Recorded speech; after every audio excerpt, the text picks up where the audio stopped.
नमस्कार दोस्तों, बहुत-बहुत स्वागत है आप सभी का गवर्नमेंट एजुकेशन में।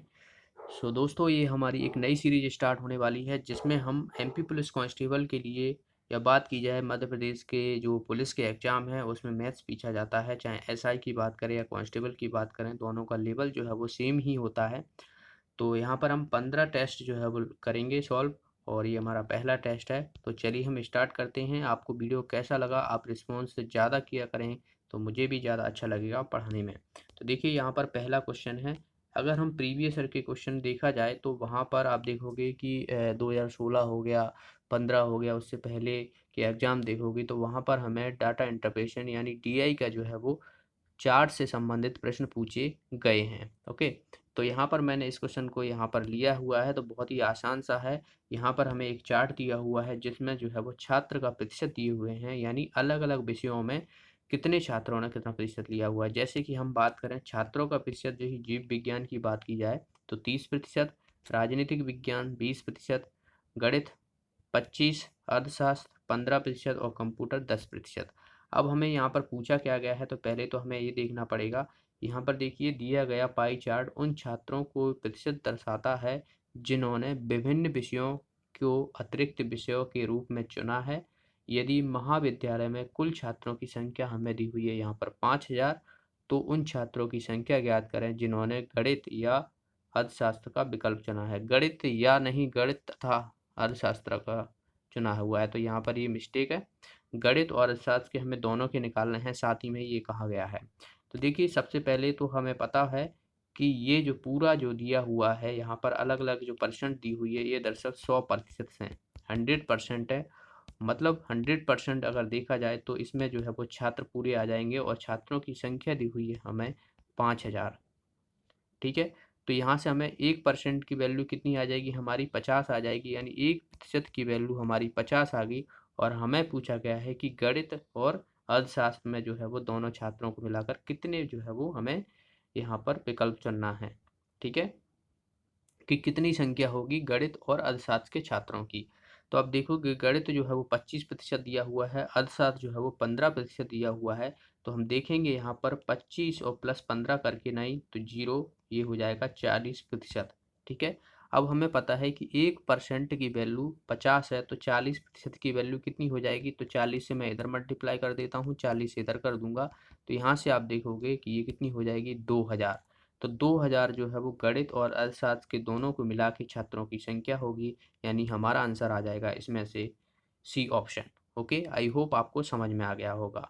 वहीं अगर आपसे एक दूसरे मान लो यहाँ पर विज्ञान में पूछा जाता, तो हम 1% की वैल्यू हमें पता ही है कि 50 है, तो विज्ञान में 30% दिया हुआ है, तो 30 से मैं इधर मल्टीप्लाई कर दूंगा, तो यहाँ से कितना हो जाएगा 1500 हो जाएगा। तो ऐसे भी आप किसी भी आपसे पूछा जाते हैं तो आप निकाल सकते हो। अगला क्वेश्चन की तरफ बढ़ते हैं। देखिए ये वाला क्वेश्चन है, बहुत ही आसान सा है कि 6 के प्रथम 6 सकारात्मक गुणकों का औसत हमें निकालना है। तो मतलब 6 से गुणांक है जो हैं उनका औसत निकालना है। जैसे कि अगर देखा जाए तो 6 का तो पहला 6 ही होता है, 6 दूनी 12, 6 तिया 18, 6 चौक 24। ठीक है, और 6 पंजा 30 और 6 नग 36 ऐसे करके। तो इन सबको जोड़ के नहीं, आपको 6 से डिवाइड कर दो तो हमारा आंसर आ जाएगा। वहीं आपको एक मेथड आपको बता दूं कि अगर आपको देखिए 1 plus 2 plus 3 plus 4 plus 5 plus 6, और इन सब में आपको पता है कि सब में जो है वो 6 6 से मल्टीप्लाई होगा, तो 6 के गुणांक हो जाएंगे, तो 6 मैंने कॉमन ले लिया सबका। ठीक है, और डिवाइड कर दूंगा किससे, 6 से, तो 6 से तो 6 से ये गया ही। अब हम इसको जोड़ लेंगे, बस यही हमारा आंसर आ जाएगा। तो जोड़ोगे आप 6 और 5 11, 11 और 4 15, 15 और 18, 18 19 20 और 21, तो 21 जो है हमारा औसत आ जाएगा। इसका आंसर आ जाएगा हमारा थर्ड ऑप्शन। अगले क्वेश्चन की तरफ बढ़ते हैं। यहाँ पर देखिए क्वेश्चन बहुत ही शानदार है। इसमें क्या बोला गया है कि दो संख्याओं का लघुत्तम समावर्तक उनके महत्तम समावर्तक का 12 गुना है।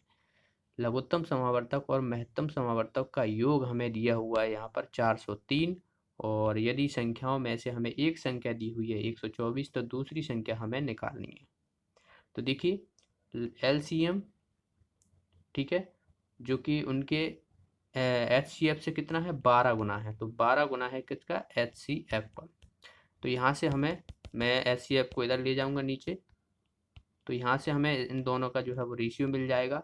अब हमें देखिए यहाँ पर इन दोनों का योग दिया हुआ है, तो जाहिर सी बात है ये दोनों का जो है रेशियो है, तो इसमें कुछ मल्टीपल होगा कि नहीं होगा, बिल्कुल होगा।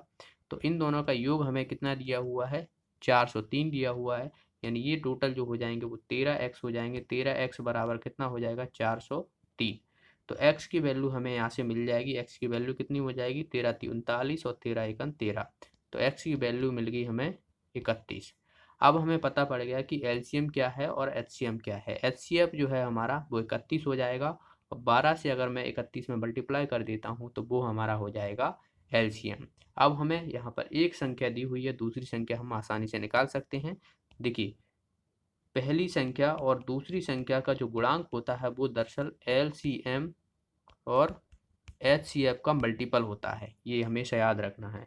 तो हमें यहाँ पर एक संख्या तो दी हुई है 124, हमें दूसरी निकालना है, और हमारा एलसीएम कितना निकला था, 12 × 31 निकला था, और एचसीएफ कितना था, 31 था। अब हम यहाँ से निकाल सकते हैं। देखिए इसको मैं नीचे ले जाऊँगा यहाँ पर।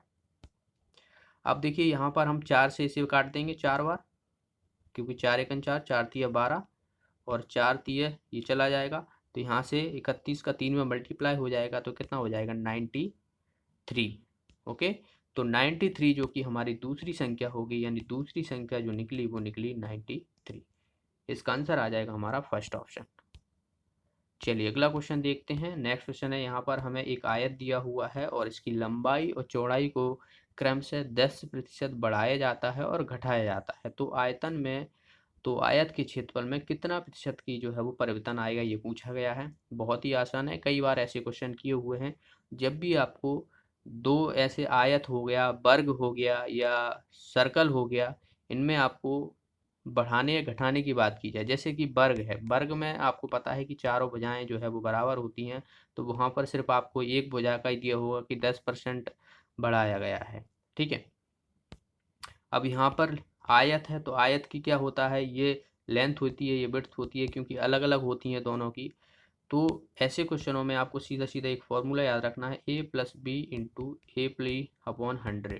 ठीक है, अगर आपको बढ़ाया जाएगा तो वो प्लस में आएगी, अगर आपको घटाने को कहा जाएगा तो वो माइनस में आएगी। ठीक है, अब यहाँ पर हमें पहले बढ़ाया गया है प्लस, और फिर घटाया गया है -10 प्लस और माइनस। प्लस माइनस का जब आप मल्टीप्लाई करोगे, एक तो बढ़ाया एक घटाया, तो प्लस माइनस का मल्टीप्लाई करने पर क्या होता है, माइनस आता है, जो कि 100 होगा अपॉन 100।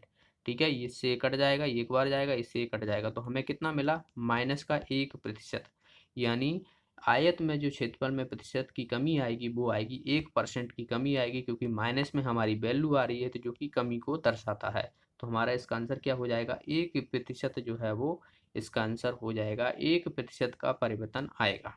ओके, अगला क्वेश्चन की तरफ बढ़ते हैं। नेक्स्ट है यहाँ पर, देखिए इसमें क्या बोला गया है कि ए, बी और सी क्रम से 5, 10, 15 दिनों में एक काम को कर सकते हैं। तो एक साथ काम करने के लिए बी और सी द्वारा आवश्यक समय की गणना करना है। तो देखिए हमें सिर्फ बी और सी के निकालना है। ए तो हमें ऐसे ही दे दिया है फालतू में, इसका कोई भी महत्व नहीं है। देखिए बी कितने दिन में, 10 दिन में, और सी कितने दिन में, 15 दिन में। ये बी हो गया, ये सी हो गया। दोनों का हम एलसीएम लेंगे, कितना आ जाएगा, 30 आ जाएगा। इसके एलसीएम लेने पर हम की क्षमता आएगी 3 आ जाएगी, और इसकी 2 आएगी। टोटल वर्क हमारा 30 है, क्षमता हमारी 5 हो जाएगी दोनों को मिला के, क्योंकि दोनों जो है वो कहा गया है साथ में कार्य करने को। तो 5 हो जाएगी, तो 30 में हम 5 का डिवाइड करेंगे तो कितना आ जाएगा, 5 × 30। 6 दिन में जो है वो बी और सी मिलके दोनों काम खत्म कर देंगे। तो इसका आंसर आ जाएगा हमारा थर्ड ऑप्शन।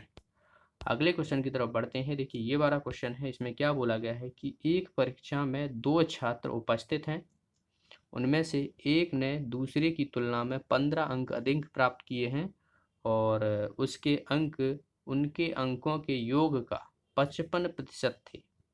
तो उनके द्वारा प्राप्त किए गए अंक क्या होंगे। तो सबसे पहले तो आपको पता है कि मैंने माना कि यहाँ पर एक के जो है वो 15 अंक अधिक हैं।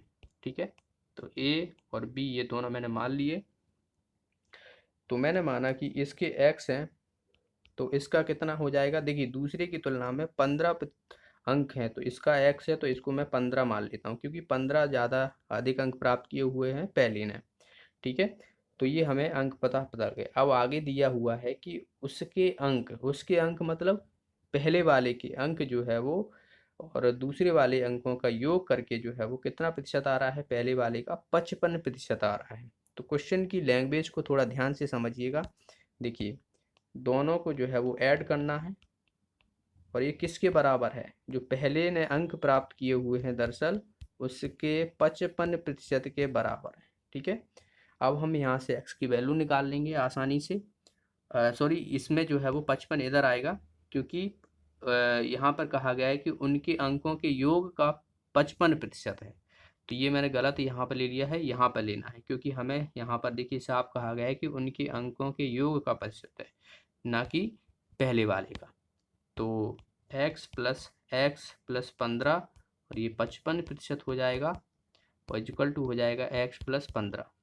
अब यहाँ से हम 5 से इसे काट देते हैं, 5 से इसे काट देंगे और अब आप देखोगे ये कितना हो जाएगा हमारा 2x प्लस 15 इंटू 11 और 20 को मैं इधर ले जाऊँगा तो 20x और ये कितना हो जाएगा 15 दूनी 30 यानी 300। तो ये हमारा हो जाएगा। अब मैं क्या करने वाला हूँ, इसे हटा के मैं यहाँ से साफ लिख लेता हूँ 2x plus 15 equal two into 11 बराबर 20x प्लस 300। अब इसको हम मल्टीप्लाई कर देते हैं, ये हो जाएगा 11 दूना 22x प्लस ये हो जाएगा, इसमें करेंगे 5 6 165 और ये 20x प्लस 300। अब यहाँ से हम x की वैल्यू निकाल लेंगे आसानी से।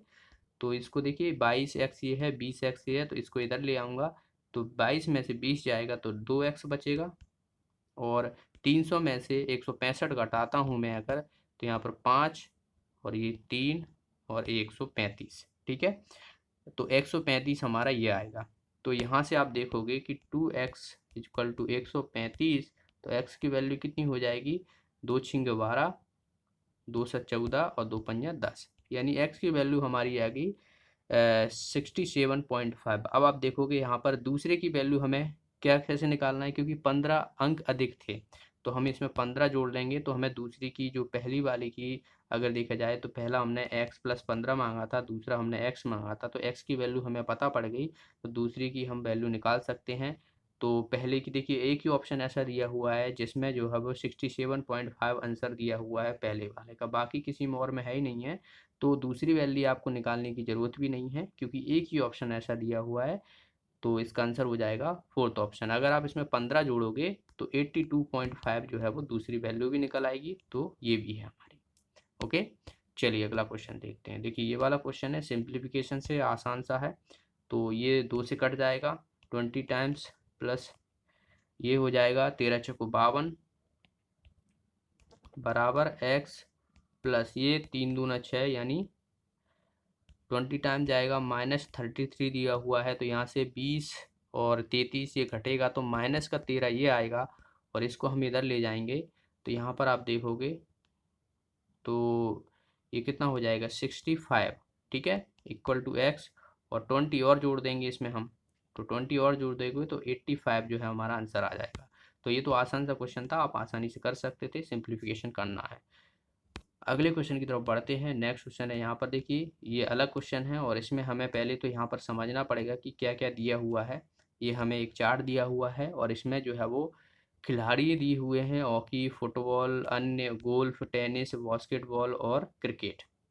ठीक है, पर यहाँ पर आपको देखना है यहाँ पर ये डिग्री में दिए हुए हैं। ठीक है, डिग्री में दिए हुए हैं तो जाहिर सी बात है ये पूरा एक सर्कल है और पूरा एक सर्कल जो बनता है एक तरीके से वो कितनी का बनता है, 360 डिग्री पे बनता है। ठीक है, नहीं बिल्कुल। तो 360 डिग्री अगर हम टोटल सबके मिलाएंगे तो 360 डिग्री के बराबर होगा। अब आप देखो यहाँ पर क्या दिया हुआ है, क्वेश्चन क्या पूछा गया है कि यदि पूरे वर्ष में संपूर्ण खेलों पर 2 करोड़ रुपए खर्च होता है या खर्च हुए हैं तो क्रिकेट तथा हॉकी पर कुल मिलाकर कितने खर्च हुए हैं। तो क्रिकेट और हॉकी पे, ठीक है, तो आपको पता है कि टोटल खर्च जो हुआ है वो 2 करोड़ हुआ है। 2 करोड़ में देखा जाए तो 7 बिंदी आती है ना, देखिए इकाई, दहाई, सैकड़ा, हजार, 10,000, लाख, 10 लाख, करोड़, 1 2 3 4 5 6 7। तो ये हमारा हो गया 2 करोड़, जो कि किसके बराबर होगा, अब ये पूरे पे खर्च हो रहा है तो पूरा जो हमारा वो कितना है 360 डिग्री है, क्योंकि अलग अलग जो दिया हुआ है तो 360 डिग्री के बराबर जो है हमें 2 करोड़ दिया हुआ है। अब हमें क्या निकालना है यहाँ पर हमें जो निकालना है वो निकालना है क्रिकेट और हॉकी के। अब क्रिकेट में कितना दिया हुआ है, 81 डिग्री दिया हुआ है, जबकि हॉकी में दिया हुआ है हमें 63 डिग्री। तो आप देखोगे यहाँ पर कि ये जो दिया हुआ है ये 63 डिग्री है और ये 81 है, तो दोनों को जोड़ लेते हैं हम, क्योंकि दोनों का ही पूछा है साथ में। तो 81 में जब आप इसे जोड़ोगे तो ये कितना हो जाएगा, 8 14 144 डिग्री। ओके, 144 डिग्री हो जाएगा। अब हम देखते हैं यहाँ पर थोड़ा। अब आपको पता है कि 360 डिग्री बराबर दिया हुआ है 2 करोड़ 1 2 3 4 5 6 7। तो 1 डिग्री बराबर कितना हो जाएगा, 1 डिग्री बराबर 360 मैं इधर ले जाऊंगा, ठीक है, नीचे, तो 1 डिग्री आ जाएगा। तो यहाँ से मैं इसे हटा देता हूँ। अब हमें पता पड़ गया कि 1 डिग्री बराबर जो है वो 2 करोड़ और बटा 360 दिया हुआ है। हमें निकालना कितना है, 144 डिग्री निकालना है। तो 144 में, यानी मैं 144 को इधर मल्टीप्लाई कर देता हूँ, तो मुझे इधर भी 144 का मल्टीप्लाई करना पड़ेगा, क्योंकि 144 डिग्री हमें निकालना है। तो यहाँ से देखिए 12 12 144 हो जाएगा, 12 बार गया और 12 तिया 36, एक जीरो से एक जीरो ये कट जाएगा, 3 से 4 बार ये चला जाएगा और 4 दूना 8, 8 और ये हमारी एक जीरो कटा है तो 6 जीरो बचेंगे। तो आप देख लो यहाँ पर, देखिए कौन सा 6 जीरो इसमें है। तो इसमें देखते हैं, एक तो 8 तो हमारा है ही है, तो ये ऑप्शन तो गए। अब ये बचे 1 2 3 4 5 6, तो बस यही हमारा आंसर आ जाएगा, 6 जीरो आ गए। तो इस तरीके से आपको ये वाला क्वेश्चन सॉल्व करना था। अगला क्वेश्चन है, यहाँ पर देखिए ये वाला क्वेश्चन है, बहुत ही शानदार क्वेश्चन है। क्वेश्चन को थोड़ा ध्यान से समझिए। देखिए क्वेश्चन में क्या बोला गया है कि एक निश्चित धनराशि साधारण ब्याज की दर से 3 वर्षों में 1250 रुपये और 8 वर्षों में 1600 रुपये हो जाती है, तो धनराशि ज्ञात कीजिए। ठीक है, तो हम धनराशि जो कि साधारण ब्याज पे है 3 वर्षों में जो है वो कितनी हो रही है, 1250 हो रही है, और 8 वर्षों में जो हो रही है हमारी वो कितनी हो रही है, 1600 हो रही है। तो मैं यहाँ पर 5 वर्ष की जो है वो निकाल लेता हूँ कि कितनी होगी। तो इसमें से मैं इसमें घटा दूंगा, ठीक है। तो ये 5 वर्ष की हमें निकल आएगी, यानी 1600 में कितने, 1250 घटाता हूँ तो कितना आ जाएगा, यहाँ पर देखिए 5 और ये हो जाएगा हमारा 5, यानी ये हो जाएगा 350। तो 5 वर्ष में जो है वो हमारा जो इंटरेस्ट निकला है, साधारण ब्याज निकला है, वो 350 निकला है। तो एक वर्ष में कितना निकलेगा, 5 सत्ता 35 यानी 70। तो एक वर्ष का जो है वो साधारण ब्याज दरअसल निकल आया 70। तो अब हम आसानी से हम निकाल सकते हैं। देखिए 3 वर्ष का कितना निकाला है, तो 3 वर्ष का हम निकाल लेते हैं। तो 3 से इधर मल्टीप्लाई कर दूंगा तो 210।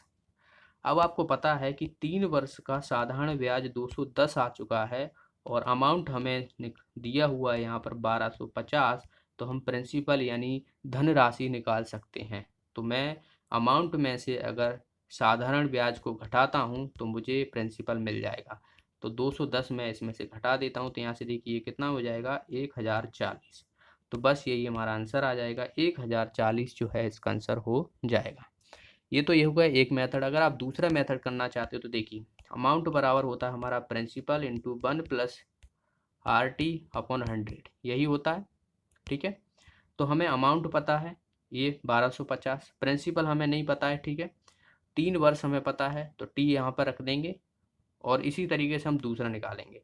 ठीक है, तो दूसरा मैं इन दोनों को रेशियो ले लूँगा दरअसल। ठीक है, तो दोनों का रेशियो लूँगा। देखिए आप कैसे करोगे यहाँ पर कि 1250 तो ये हमारा अमाउंट हो गया, प्रिंसिपल 1 प्लस आर हमें पता नहीं है, आर हमें, और 3 वर्ष अपॉन 100। ठीक है, इसी तरीके से मैं नीचे ये वाला ले लूँगा 8 वर्ष वाला, यानी 1600। तो मैं ये क्या करता हूँ, इसको यहाँ से 1600 इक्वल टू पी। ठीक है, तो पी से पी यहाँ से तो कट ही जाएगा, 1 प्लस आर इंटू 8 अपॉन 100।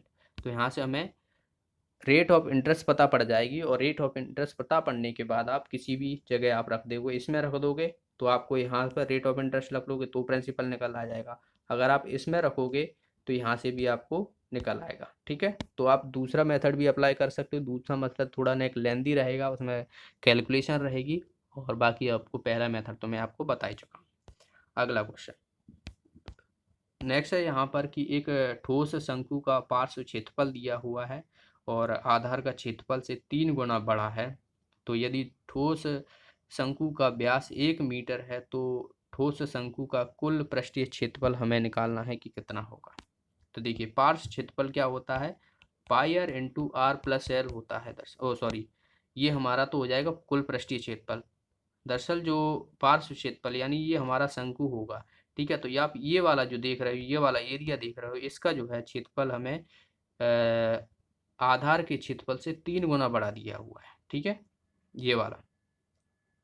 तो अब आप देखोगे यहाँ पर कि इस तरीके से आप इसका जो आधार का क्षेत्रफल क्या हो जाएगा, ये तो सर्कल है तो पाई आर स्क्वायर हो जाएगा ये। अब आप देखोगे यहाँ पर कि 1/3 पाई आर स्क्वायर बराबर किसके हो जाएगा, पाई आर स्क्वायर के बराबर होगा। अब आप यहाँ से देखोगे कि सॉरी यहाँ पर जो है पाई आर एल होगा, एक ना 3 गुना पड़ा है दरअसल। तो यहाँ पे देखिए पार्श्व क्षेत्रफल यानी पाई आर एल, पार्श्व क्षेत्रफल का मतलब है यहाँ पर वक्र पृष्ठ का क्षेत्रफल दरअसल दिया हुआ है हमें यहाँ पर। और इसमें जो है वो जो हमारा आधार है, आधार मतलब ये वाला जो क्षेत्र है, आप देखोगे ये क्या है, एक सर्कल है। तो सर्कल का क्षेत्रफल क्या होता है, पाई आर स्क्वायर होता है। तो ये किस 3 गुना बड़ा है, यानी अब आप देखोगे यहाँ पर pi r l equal to 3 pi r square. ये जो है इसमें ये वाला जो पहला स्टेटमेंट यहाँ पे दिया हुआ है ऊपर वाला, तो इसका जो है वो इस तरीके से हम एलेबोरेट करेंगे।